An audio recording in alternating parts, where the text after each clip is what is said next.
Mr. Allred here with some more prime factorization practice problems. I'm going to do two of them here. The first one is we're going to do the prime factorization of 48. So we're going to create a tree. 48 might get kind of big, so I'm going to spread it out a good bit. But think of two things that multiply together to give you 48. There's several of them. Maybe 6 and 8, or maybe 4 and 12. If you do a different combination, you will get the same thing in the end.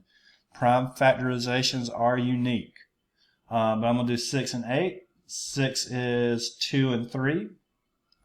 8 is 2 and 4. And 4 is 2 and 2. So if I look at all these endpoints, I have 2, 3, 2, 2, 2. So I have 4 2s. So 48 is equal to 2 to the 4th times 3, because there was only one 3. So that wasn't very difficult.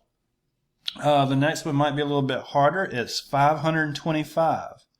So that's a big number, so it's a little hard to figure out without doing a little bit of arithmetic, either a calculator or even doing division on paper.